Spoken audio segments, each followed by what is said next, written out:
got it. And he passed the ball around. And, wow.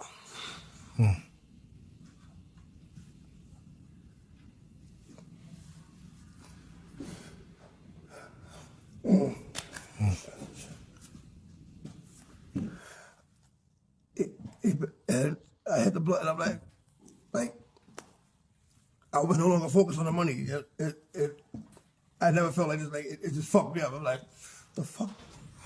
And I later found out that he laced the blood with crack. My thing.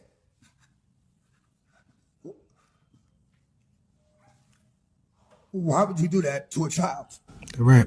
And this nigga like 30, you know what I'm saying? And he knew how I looked up to him. Yeah. He knew how I looked up to him, you know what I'm saying? And like, why would you do that to somebody who looks up to you like that? I mean, I just want to say to all my fellow hip hop artists and hip hop fans that we have been had again. Damn. Now, a few of y'all might have already heard about this, about how the music industry has very close ties with the private prison system. Yeah. And the reason being is because the music business has invested millions of dollars in the private prison system. Oh, yeah. Yeah. But it's actually a letter that was written by somebody that was a decision maker at a major label. Shot caller. And he said, you know, he was invited to a very special meeting about the future of hip hop back in 1991. Okay. So here's what he said. Oh, and the title of the letter is The Secret Meeting That Changed Rap Music and Destroyed a Generation. Damn. So it says, hello. After more than 20 years, I finally decided to tell the world what I witnessed in 1991, which I believe was one of the biggest turning points in popular music and ultimately American society.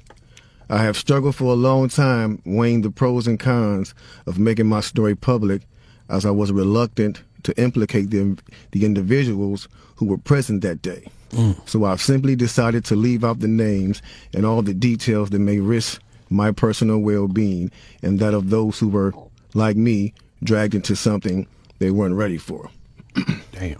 Hold on, let me So we gonna tell the story. We gonna tell the story. We ain't scared. You know what I'm saying? What they gonna do? They after us, not just playing. Look, that black van.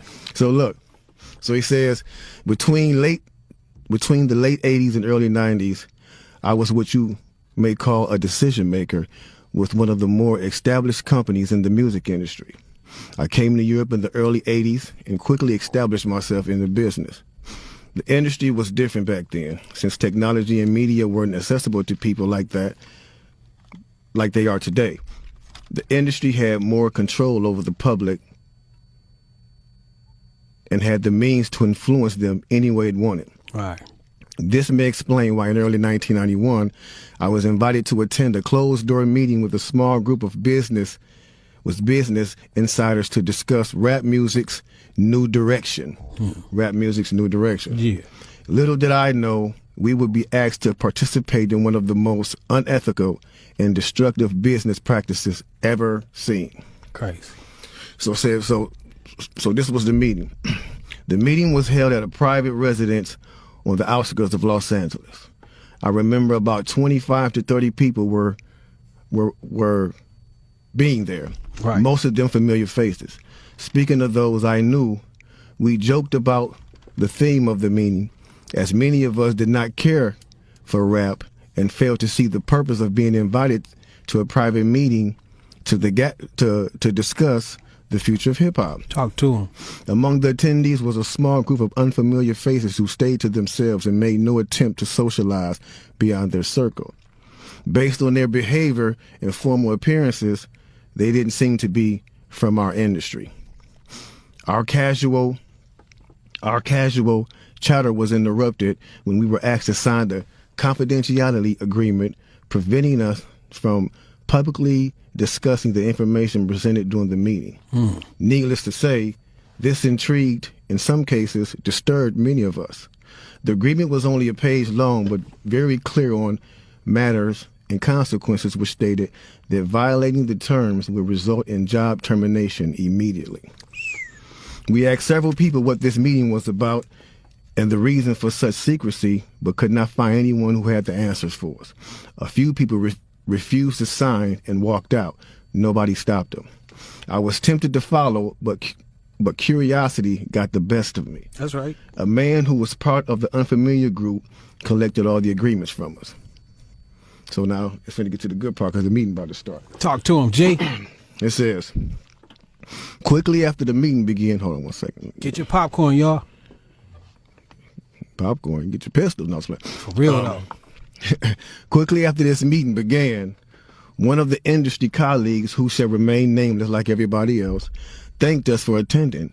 He then gave the floor to a man who only introduced himself by first name and gave no other details about his personal background. I think he was the owner of the residence, but that was never confirmed. He briefly praised all of us for the success we had achieved in our industries and congratulated us for being selected as part of this small group of decision makers. At this point, I began to feel slightly uncomfortable in the strangeness of this gathering. The subject quickly changed as the speaker went on to tell us that the respective companies we represented had invested in a very profitable industry, which could become even more rewarding with our active involvement. Damn. He explained that the companies we worked for had invested millions into the building of privately owned prisons, and that our positions of influence in the music industry would actually impact the profitability of these investments. Then he says, I remember many of us in the group immediately looking at each other in awe and confusion. At the same time, I didn't know what a private prison was, but I wasn't the only one. Sure enough, someone asked what these prisons were and what any of this had to do with music. We were told that these prisons were built by privately owned companies who received funding from the government based on the number of inmates. Mm-hmm. The more inmates, the more the government would pay these prisons. Mm-hmm. It was also made clear to us that since these prisons are privately owned, as they become publicly traded, we'd be able to buy shares. Most of us were taken back by this. Again, a couple of people asked what this had to do with us. At this point, my industry colleague who had first opened the meeting took the floor again and answered our questions. He told us that since our employees had become silent investors in this prison business, it was now in their interest to make sure that these prisons remain filled. Our job would be to help make this happen by making music which promote criminal behavior, rap being the music of choice. He assured us that this would be a great situation for us because rap music was becoming an increasingly profitable market for our companies, and as employees, we'd also be able to buy stocks in these prisons. Immediately, silence came over the room. You could have heard a pin drop. I remember looking around to make sure I wasn't dreaming and saw half of the people with dropped jaws. My daze was interrupted when someone shouted, "Is this a fucking joke?" At this point, things became chaotic. Right. Two of the men who were part of the unfamiliar group grabbed the man who shouted and attempted to remove him from the house. A few of us, myself included, tried to intervene. One of them pulled out a gun, and we all backed off. They separated us from the crowd, and all four of us was escorted outside. My industry colleague who opened up the meeting earlier hurried out to meet us and reminded us that we had signed an agreement and would suffer the consequences of speaking out about this publicly, or even those who attended the meeting. Damn. I asked him, why was he involved with something so corrupt? And he replied, it's bigger than the music business and nothing we can do.